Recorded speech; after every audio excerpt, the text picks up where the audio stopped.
A routine landing. Ladies and gentlemen, we are starting our approach to DFW. Turns into a sudden fight to the death. You're gonna lose it all of a sudden. There it is. A passenger jet mysteriously falls from the sky and rockets towards a busy highway. Push it up. Push it way up. Delta, go around. It's gonna crash. A mysterious force brings down a plane claiming 137 lives. In the wreckage lies the one clue that can stop it from killing again.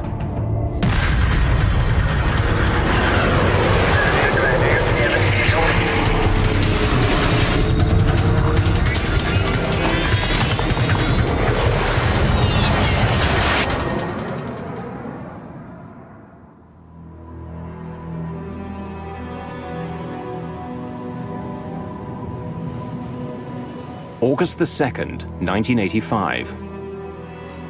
Dallas, Texas.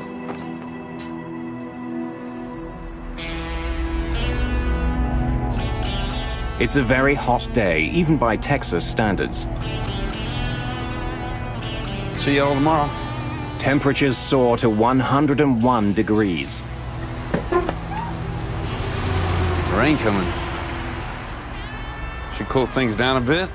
In the late afternoon, William Maybury is heading home from work. The day's heat and humidity are having an effect on traffic at Dallas-Fort Worth International Airport, DFW. Roughly the size of Manhattan, DFW is the biggest airport in the world. It's also one of the busiest.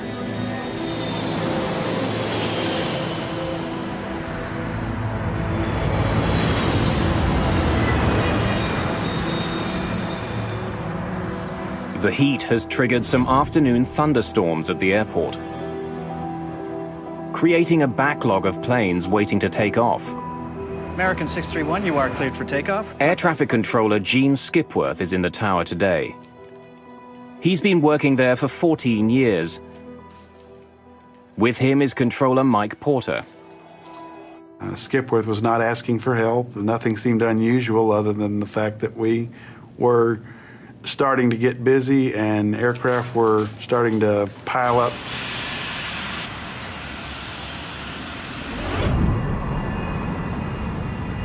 One of the many planes heading towards Skipworth's control is Delta Airlines Flight 191. Weather 6,000 scattered to 1,000 scattered. Visibility 10, temperature 101, wind calm.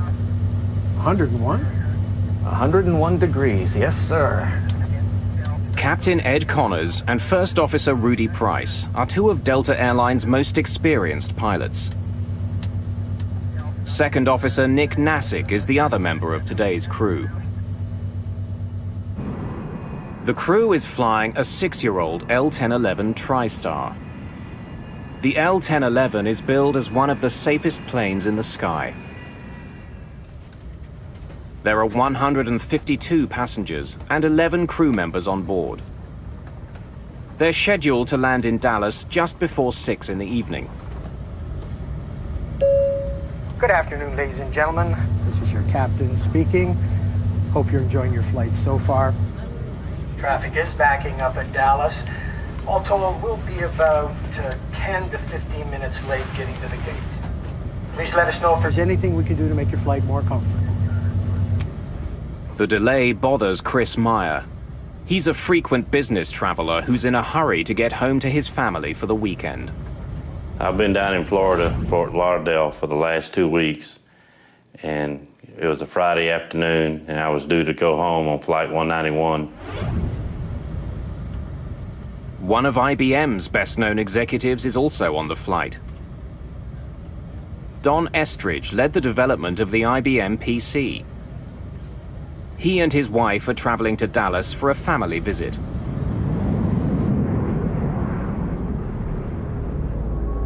"963, turn right, heading 620.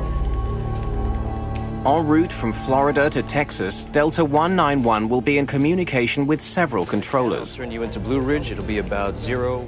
Every aircraft is guided along its flight path by a series of regional air route traffic control centers. They direct each plane's speed and altitude. 191, descend and maintain 10,000. Join the Blue Ridge 010 radial and inbound. We have a good area there to go through. Captain Connors has some concerns about the route he's been given. He sees a storm cell along that path, and he doesn't want to fly through it. Well, I'm looking at a cell at about a heading of 255. It's a pretty good-sized cell. I'd rather not go through it. I'd rather go around it one way or the other. I've had about 60 aircraft go through this area out here, 10 to 12 miles. Miles wide. They're getting a good ride, no problem. Well, I can see a cell now about heading 240. When I can, I'll turn you into Blue Ridge. It'll be about The 010 radial. 010, roger. We're going to hold you to that. Captain Connors gets his way. He's given permission to fly around the storm. Once past it, he'll line up for a landing on runway 17 left. I'm glad we didn't have to go through that.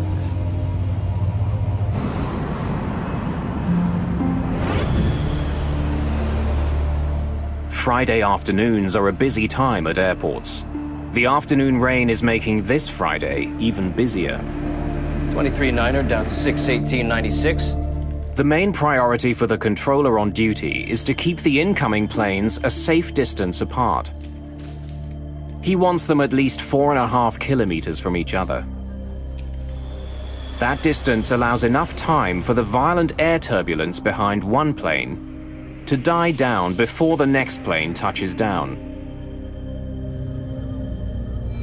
Right now, Connors and Price are getting too close to the plane just ahead of them, a corporate Learjet.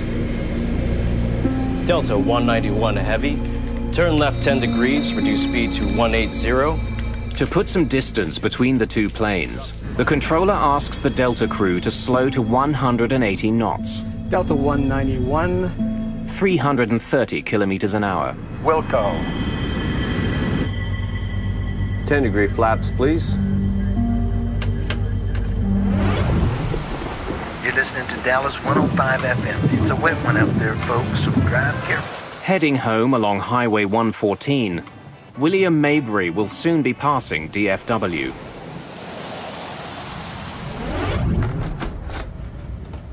Flight 191 is now just 50 kilometers from the foot of the runway. Ladies and gentlemen, we are starting our approach to DFW. Please make sure your seats are in the upright position and your seatbelts are securely fastened.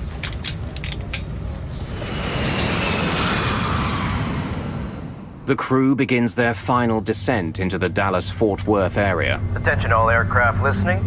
There's a little rain shower just north of the airport. Connors now switches radio frequencies and contacts a local DFW airport traffic controller for approach instructions. As the passengers and crew of Flight 191 prepare for their landing, a deadly force takes shape in their path. Critical decisions and missed information conspire against them. The crew will soon be engaged in a 47-second struggle, which will become one of the most important moments in the history of modern aviation. August the 2nd, 1985. The crew of Delta Airlines Flight 191 has been skirting a line of heavy storms between Florida and their destination, Texas. 30 kilometers from the Dallas-Fort Worth Airport, First Officer Rudy Price notices rain ahead. We're gonna get our airplane washed. What? We're gonna get our airplane washed. It seemed like the closer we got into DFW, the worse the weather got. And we was turning it into the rain instead of going around it. And the pilots never said anything about the bad weather. Delta 191 is still closing in on the Learjet ahead of it. Price and Connors need to slow down even further to put some distance between the two planes. Delta 191 heavy, reduce speed to 150. Speed to 150. 9 kilometers from runway 17 left, Delta 191 is handed over to another controller, Gene Skipworth, for final approach and landing. 090 Tower, Delta 191 Heavy, out here in the rain. Feels good. Delta 191 Skipworth tells the crew to expect a manageable crosswind of up to 15 knots. Winds 090 at 5, gusts to 15. Thank you, sir. First Officer Price will be at the controls for the upcoming landing. Pilots and co-pilots routinely alternate flying duties. As Flight 191 is coming into land, William Maybury is just north of the airport. He's caught in the same storm that Price and Connors are just beginning to fly through.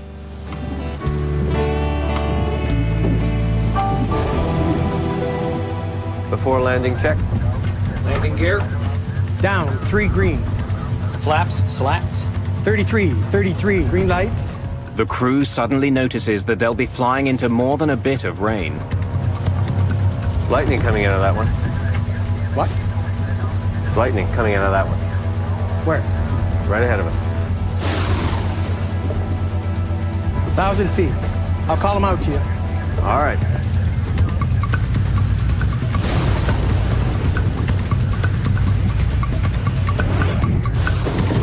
We're not getting any bad warnings from the weather or from other pilots, which we rely on as they come through it.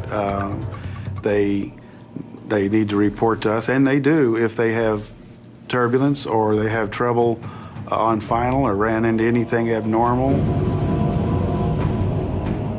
The Learjet ahead of Flight 191 lands safely. Connors and Price are now less than a minute behind. Without warning, the intensity of the storm increases. The L-1011 is being pounded by a driving rain. I knew we was getting ready to land, but at the same time, you felt the surge, like the pilots was revving up the engine for something. The plane's airspeed is increasing for no apparent reason. What's your speed? Price pulls back on the throttles to slow the plane down and maintain it at the requested 150 knots. The plane is just 180 meters from the ground. You're gonna lose it all of a sudden. There it is. Then the plane drops rapidly. It's as though an invisible force is pushing it to the ground. Push it up. Push it way up. Way up. Way up. Way up. The crew is pushing the plane's jet engines to their full power, but can't get more speed or get the plane to climb. So I pulled my seatbelt tight as I could, but at the same time, you could hear a pin drop. Nobody was talking. But I mean, it got dead silence. As suddenly as it began, the crisis seems to end. The plane stops falling and begins to pick up some of the speed Connors and Price have been fighting for. That's it. But before the crew can take another breath, the plane drops again, rocking violently from side to side. And then it dips wildly to the right. And I just knew we shouldn't be that close to the ground that soon. Hang on to the son of a... About 2 kilometers from the runway, it plows into a field and rockets towards Highway 114. When we hit the ground, it felt like you was in a car running over railroad ties. It was real bumpy. The crew somehow manages to get the plane back in the air. At that moment, Gene Skipworth catches sight of Delta 191. He's gonna crash! Delta, go around! But it's too late. The plane's engines slam into William Maybury's car on Highway 114. He is killed instantly. The plane hits the ground again, north of the runway. It's traveling more than 350 kilometers an hour.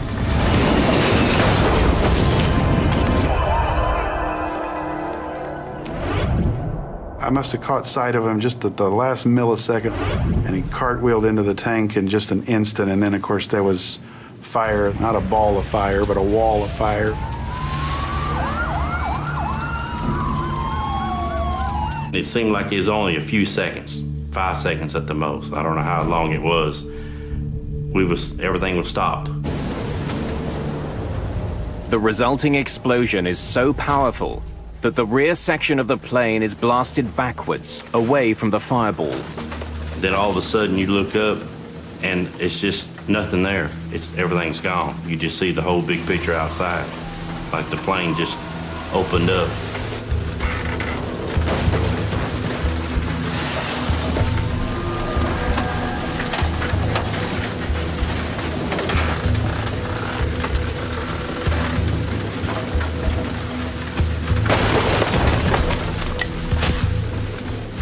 Remarkably, the tail section containing the last 10 rows of seats is relatively intact.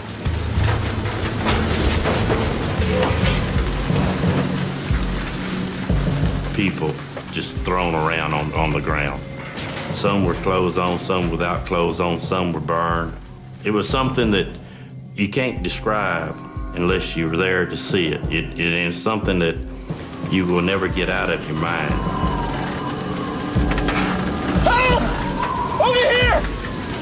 Hang in there, help's on the way. Then, as suddenly as it had started, the rain stops.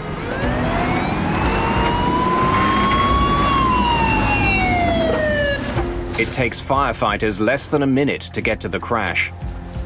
And when I arrived on the scene, I truly believe that there wasn't anybody that had survived this plane crash because there was just devastation everywhere.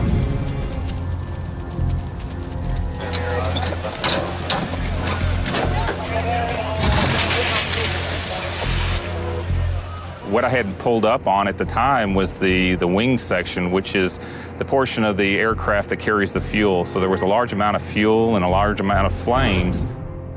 The front of the plane has all but disintegrated. I knew I had to get out there.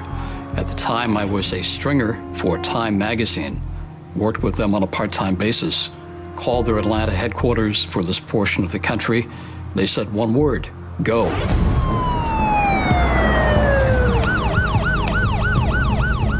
Firefighters need only a few minutes to get the raging fire under control. They then turn their attention to pulling survivors from the plane. It wasn't until the fire started to subside a little bit that I saw the tail section where there was some hope of some people surviving. There were these two women that were walking through the smoke. Ladies, clear the area! Get out of the way, clear the area! And it kind of surprised me, so I knew that there was hope and that there were people out there. Only 27 people survived the crash. I had seen death before as a medic in Vietnam, but it had never been aimed at civilians, and certainly not on a mass casualty situation, and certainly not this suddenly. I could tell how bad it was. You could see and smell and feel the death.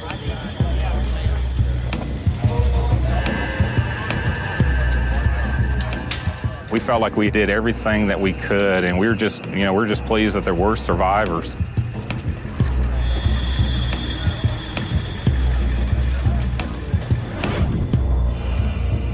I was scheduled to sit on off seat 15A, and I told him that wouldn't be no good because that was a non-smoking section. I was a smoker, so I had to be in back. That probably saved my life. Captain Connors, First Officer Price, and Second Officer Nassick are killed. So are 5 other crew members and 128 passengers. IBM's Don Estridge and his wife are among the dead. In the tower, there was silence for probably 1 to 2 minutes, except for just an occasional transmission. But basically, it's just quiet, and you just sit there stunned and wishing you could do anything to take it back.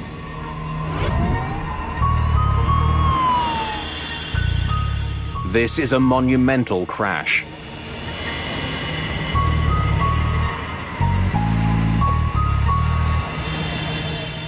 Investigators from the National Transportation Safety Board arrive at DFW, determined to find the cause.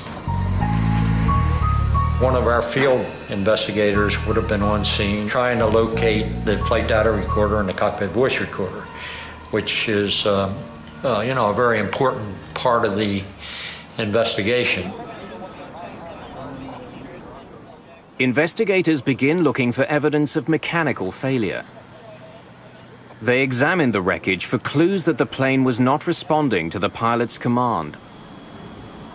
It's essential in any approach or departure accident to establish what the airplane's configuration was, to assure that it was not a factor in the accident, or everything was normal on this aircraft. Investigators turn their attention away from the plane and to the skies. After any accident in commercial aviation, there are theories galore. A couple of them prevalent that evening.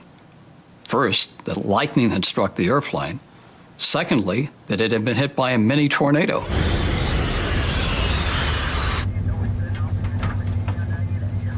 There's lightning coming out of that one. Where? Right ahead of us. 15 different witnesses, including flight crews, report seeing lightning as Flight 191 was descending towards the runway.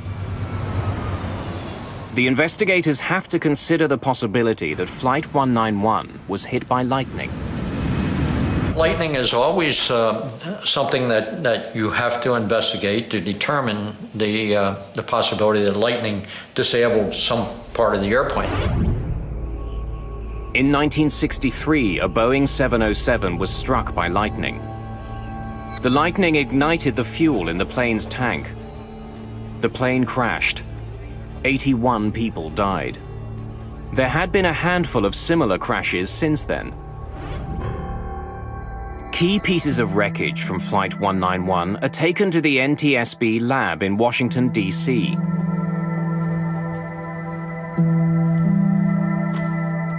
Bud Lehner is the investigator in charge of examining the wreckage, as well as the data from the plane's cockpit voice recorder.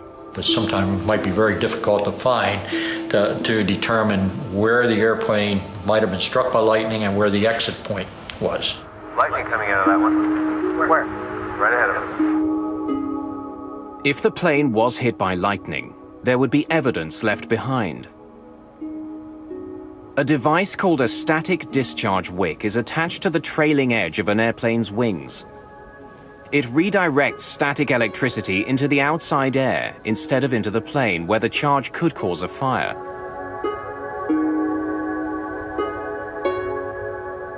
If the plane was hit by lightning, one of the pieces that would be visibly damaged is the static discharge wick.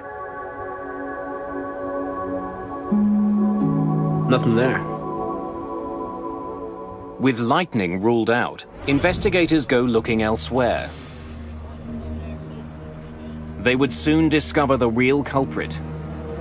It had actually been caught on tape. A Delta Airlines L-1011 crashes after entering a storm near Dallas.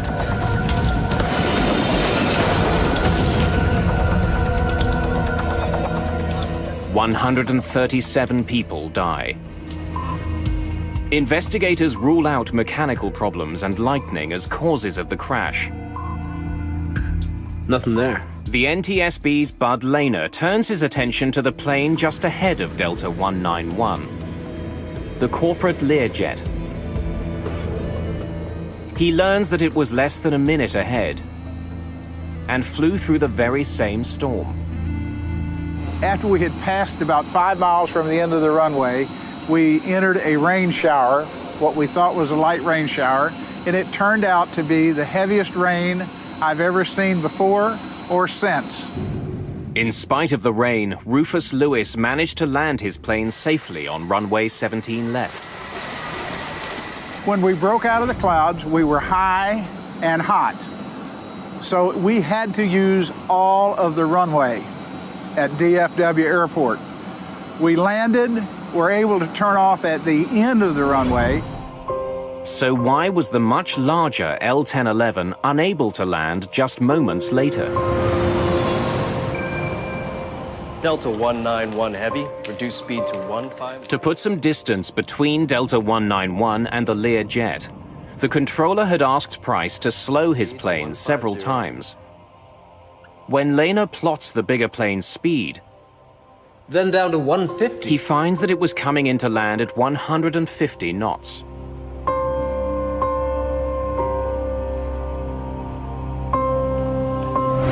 Delta 191 Heavy, reduce speed to 150. Investigators consider the possibility that Flight 191 had been traveling too slowly for a safe landing.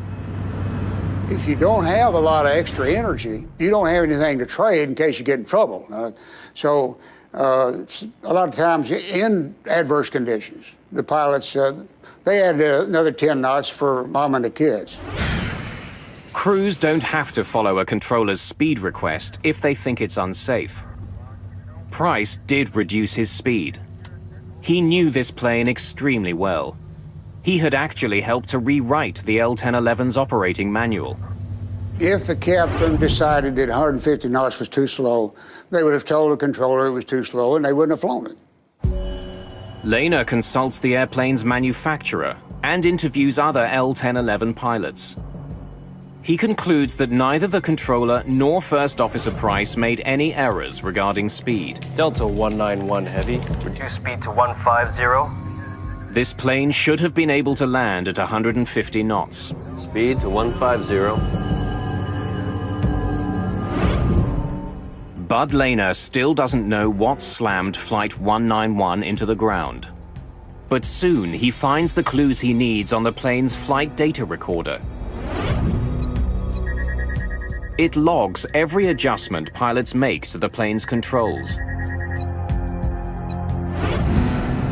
The device also records external elements like temperature, wind speed, altitude, and air pressure. Whatever Connors and Price were fighting, there's a good chance it left its fingerprints on the flight data recorder. This flight data recorder gave us several parameters we didn't have before. Engine power, longitudinal acceleration, and those kinds of parameters really enabled us to do a more in-depth analysis. The plane's data recorder has documented a combination of rapidly shifting winds. Then it shifts to a downdraft. In a matter of seconds, the plane was hit with strong winds from the front, then from above, and then from behind. There you have it. For Bud Lehner, that sequence could only mean one thing: a microburst.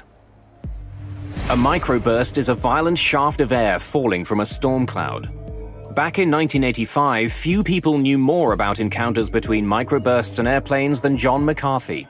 If you're at the kitchen sink and you turn on the water and it goes straight down and it splashes out in all directions. And that's kind of what a microburst is, except that it is extremely bad news if you're an airplane flying through it at low altitude. A plane first faces a strong headwind which lifts the plane skyward, then a downdraft which slams it towards the ground. Finally, the microburst delivers its most dangerous punch, the tailwind.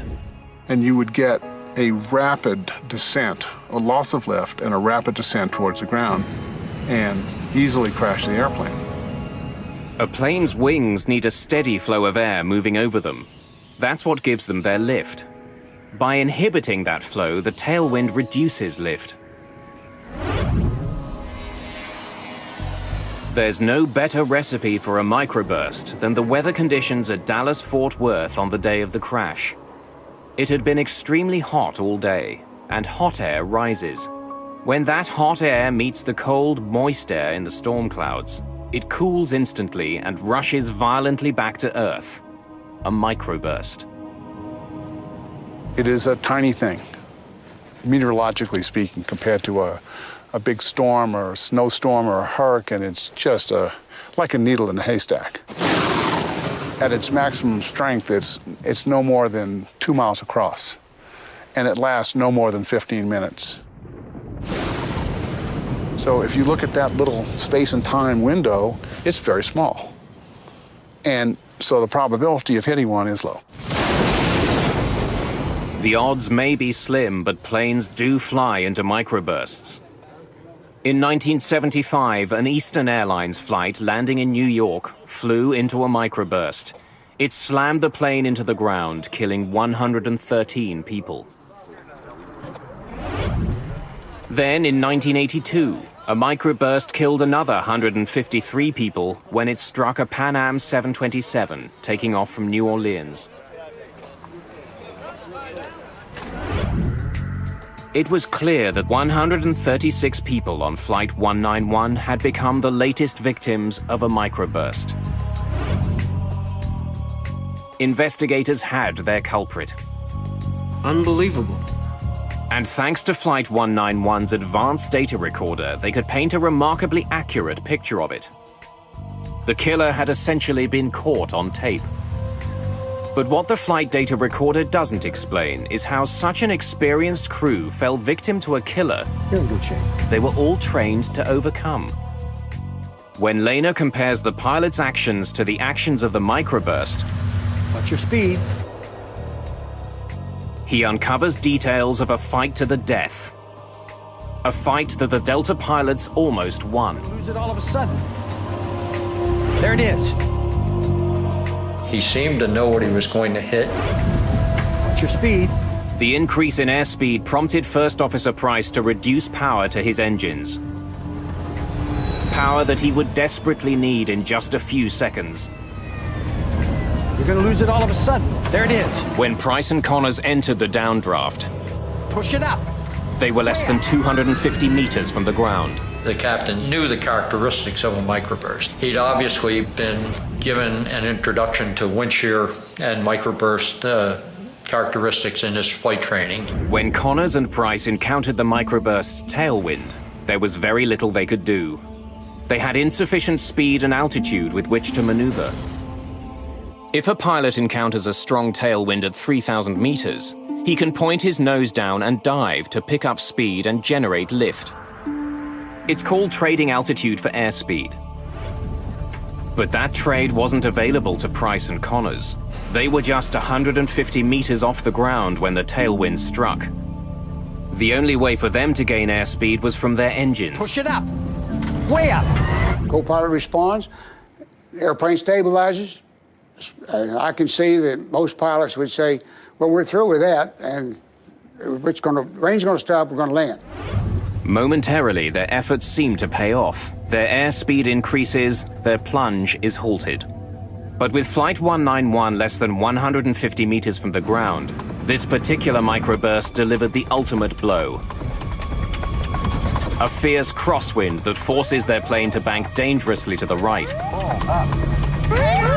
Combined with the microburst's other winds, the crew was defenseless.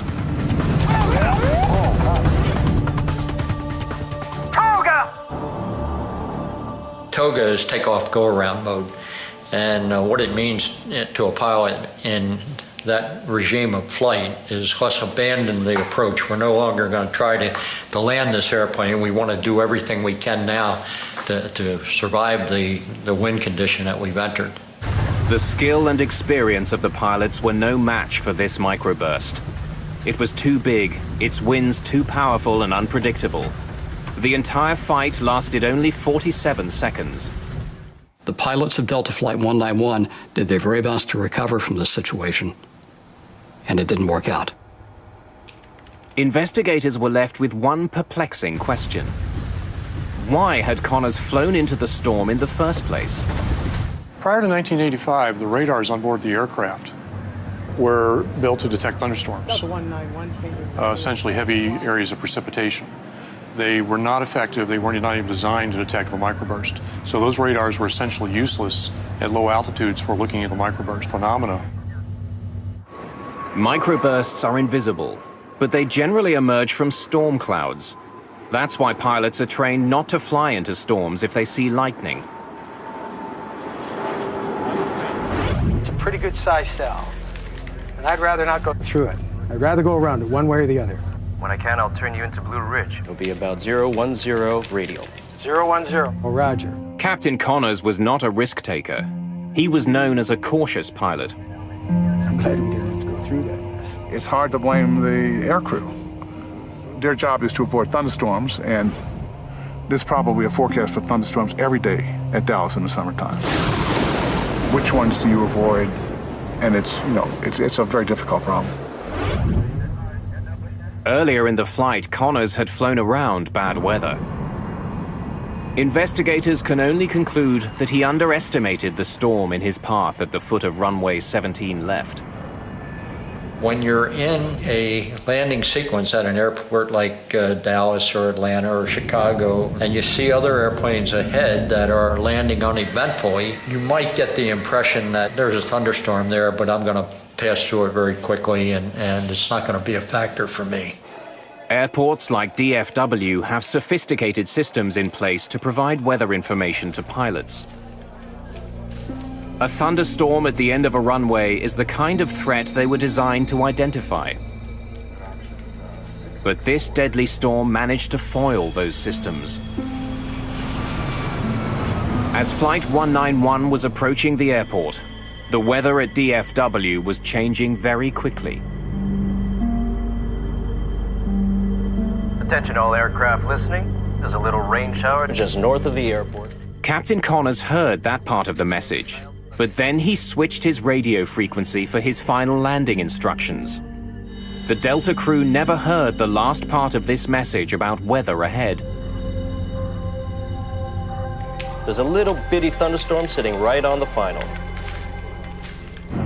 There was an observation 2 minutes before the accident that there was a wall of water at the threshold of the runway.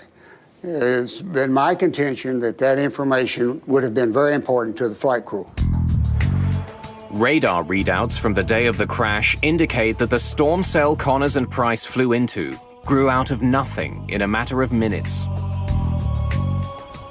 This is 2 minutes before the accident. The readout shows the beginnings of a weather cell at the foot of runway 17 left. This is 3 minutes after the accident. Then we have a new cell right at the threshold of the runway that wasn't evident in the previous picture. This explains why Rufus Lewis was able to land his Learjet. The microburst was just beginning to form when he was approaching the runway. Many people think that there was a huge vertical development that the pilots recognized and they just decided to go fly through it anyway. And I maintain, and I think the evidence proves it, that that was not the case. They didn't recognize this new developing cell. They did get into the storm beneath the cell, but it was heavy rain. They weren't worried about that. Then the hammer fell. It was too late. It's small. It's the length of a runway, roughly, and it doesn't last very long. So it's something that can happen so quickly that many accidents have occurred because nobody knew it was there.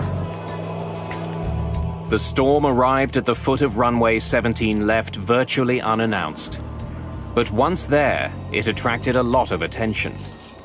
Pilots on the ground as well as trained weather observers saw the worsening storm. But they all saw it too late to warn the crew of Delta 191. The storm did show up on a radar screen at the Fort Worth Air Traffic Control Center. But at the time of the crash, the meteorologist on duty was in the cafeteria on a meal break. If the flight crew had had any idea that there would be a severe event in front of them, they would have missed the approach. Investigators conclude that the Delta crash was caused by the pilot's decision to continue their approach into the storm. A decision that was made because the crew wasn't warned about the hazard. In 1985, there were basic systems at airports that could detect dangerous winds, but they could not reliably detect a microburst. On the ground, there were systems called low-level wind shear alerting systems that primarily looked for differences of wind speed around the airport and on the airport. Unfortunately, these sensors tended to be spaced so far apart that a microburst could actually exist in between them and escape detection, or at least detection in time to warn a pilot of the threat. But a microburst detection system to overcome this problem had been developed. It was being tested in Denver and working very well. What we found out is that Doppler radar, which is on the ground, is incredibly effective in detecting microbursts. And in fact, it can detect about 98% of a microburst. Conventional radar uses radio waves to measure precipitation inside a storm. Doppler also sends out radio waves, but by measuring the frequency of returning waves, Doppler can also calculate the movement of the winds inside a storm. And if you look through the Doppler radar, you see a part of it that's going away from the radar and a part that's coming towards the radar. And if it's small, it's absolutely a microburst. It can be nothing else. So it has what we call an unambiguous signature of a microburst, which means we got it. Since Doppler radar could see a microburst, controllers could use it to warn crews of their presence. The Denver research resulted in an important new system at airports: Terminal Doppler Weather Radar.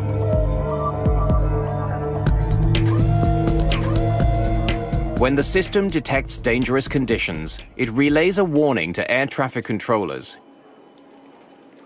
who can then alert pilots.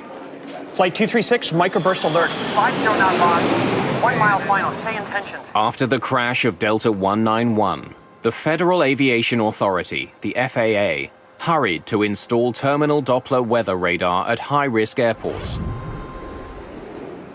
Dallas-Fort Worth was one of the first. The domes containing the specialized radar are now a common fixture at major airports around the world.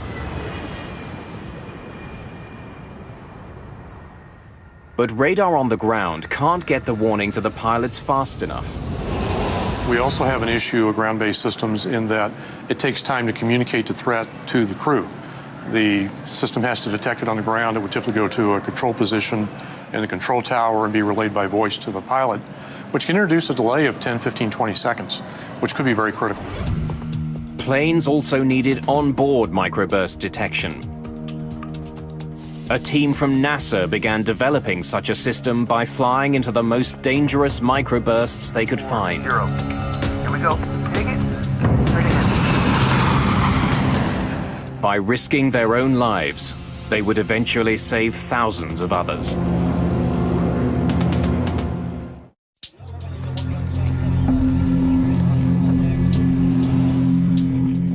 Delta Airlines Flight 191 is the latest in a string of crashes attributed to a microburst.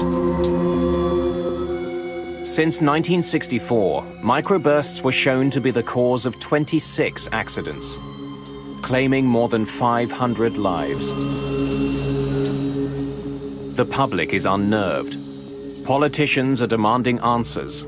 The killer has to be stopped. The body count is building, and this particular crash tipped the scales as far as the federal government was concerned. The crash of Delta 191 showed that seconds count when planes encounter a microburst. You're going to lose it all of a sudden. There it is. Increasing alert times Push it up. Way could up. save more lives, especially if a microburst detector was mounted right on the plane. If you can provide the airplane with 10, 15, 20 seconds of advance warning, pilots push the throttles up, they build airspeed, they build altitude, they build energy. It's like money in the bank. By the time they get to the microburst during a recovery, they can survive. Aviation experts had to find a way to give all pilots those critical 20 seconds. To develop that technology, they would embark on a high-risk, unprecedented research project. They would fly a 737 into the most severe microbursts they could find. We did a very careful risk analysis of all the possible dangers that could occur. And initially, the first reaction was, you want to do what with an airplane? You want to fly it through a microburst? In the summer of 1991, NASA modified a Boeing 737 and went hunting for microbursts. The idea was to identify onboard technology that could warn pilots of a microburst in their path. The airborne solution brings detection right into the cockpit, so the pilot sees exactly what's in front of the aircraft, and when an alert is given, there's no time delay. Ground speed 234. The NASA researchers were testing 3 separate systems for detecting microbursts. Modified Doppler radar housed in the 737's nose, a laser radar under its forward cargo bay, and a side-mounted infrared device to measure changes in air temperature. Each of those systems was wired to banks of computers in the plane's cabin. A spotter on the ground could find a microburst and quickly direct the plane towards it. Roger, control 515. We're rolling. Roger, understand your roll. TDWR, NASA control. Range 45 miles. Ground speed 240. Here we go. Take it straight ahead. Need to come left about 10 degrees, 15 degrees. Well, when you spotted a microburst, it was all business. It was how do we get there, how do we get to the right altitude, the right airspeed, the right position, when to begin data collection. So people were quite busy during these flights. But yeah, it was exciting. We wanted to find them, we wanted to penetrate them. With every microburst, the 3 onboard detection systems were put to the test. Researchers on the plane could instantly see which instrument was doing the best job of picking up the microburst ahead. Behind the aft flight deck, we had pallets of equipment where the radar engineers, the laser engineers, and the data recording engineers could sit and ensure that each system was performing as expected. Ground speed 234. Dead ahead maybe 1 degree to the left. Let's go straight through this one. Here we go. Take it. Straight ahead.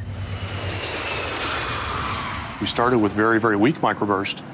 Again, we had the ground-based radar telling us what we were about to go into. So we started with very weak microbursts, gained experience, then gradually worked up to stronger and stronger ones. You would see the rain begin to fall, and you would feel a sinking feeling. It'd be a little settling, a little like an elevator starting down. A few minutes here before we touch down. What do you see? So any apprehension that the crew may have had initially by going through them was actually replaced later with joy at finding them. Here comes the center of the target, right now. 242 on the ground speed. Wind's gone away. Look for a tailwind. Watch it. Lost some altitude there, too. There, the wind's gone around the tail like 10 knots. Good strong downdraft in the middle of it. Just sucked 100 feet in almost no time at all. Our good performance decreased, too. We were about 850 and we dropped to 750. Beautiful. The Langley researchers flew into dozens of microbursts over the course of their research. The project proved that the forward-looking Doppler radar was the only system that could consistently give pilots advanced warnings of a microburst ahead. What we found was that the Doppler radars could detect an extremely wide variety of microbursts. There's lightning coming out of that one. If the crew of Delta 191 had a system to warn them of microbursts, they could have boosted power to their engines and started climbing before they encountered it. That might have given them the speed and the altitude which they sorely lacked when they began their battle with the storm. The Langley flight tests had, in effect, tamed the microburst menace. After the NASA tests, the FAA certified a Doppler-based warning system for planes. Today, forward-looking Doppler radar is standard equipment on commercial flights around the world. The good news out of all of this tragedy is so many things have now happened, from radar to ground-based systems to airborne systems, and especially to training for pilots. We think that microburst accidents are a thing of the past.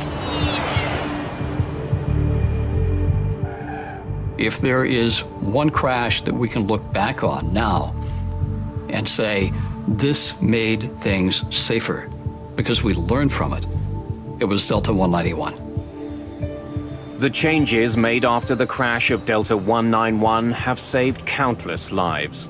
Captain Connors and First Officer Price lost their fight against a microburst, but their struggle did manage to expose and disarm an invisible killer.